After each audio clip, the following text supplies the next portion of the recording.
La personne la plus importante de ma vie, ma grand-mère Yaba, est morte. J'ai quitté Ouagadougou sur le champ pour me rendre à Gassongo, son village natal, dans le département de Tikari. Lorsque je suis arrivé, il y avait déjà beaucoup de monde. L'ambiance était festive. Habituellement vide, la cour de Yaba ne pouvait accueillir tous ceux qui se présentaient pour honorer sa dépouille. Une troupe de chanteuses tapait en rythme sur des calebasses, assises sur des coussins et remplissait l'air des chants. C'était la fête. Pourtant, Yaba est morte. Mais ce départ devait être une dernière fête. C'est la coutume. On accompagne la personne âgée qui s'en va pour son voyage vers l'autre monde. L'ambiance était conviviale. On m'invitait à la voir. Son corps était exposé. Moi, je n'avais jamais vu un mort. Elle était couchée sur une natte, la tête rasée. Elle était belle. Elle semblait dormir.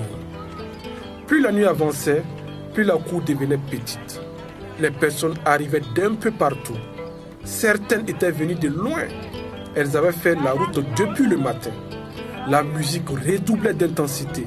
Les chanteuses vantaient les qualités humaines de ma grand-mère, gardienne des traditions et modèle d'intégrité.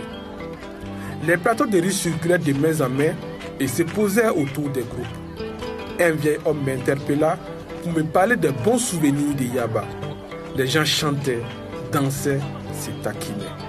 Ainsi, la dépouille de ma grand-mère ne demeurait pas seule. Elle était veillée et célébrée. Les chants de louanges durèrent jusqu'au soleil du petit matin. L'enterrement était prévu un peu plus tard dans la matinée. Plus l'heure approchait, plus la foule grossissait. 1 heure avant la cérémonie, le cercueil de Yaba fut exposé sous un grand arbre. De nombreux villageois l'entourèrent.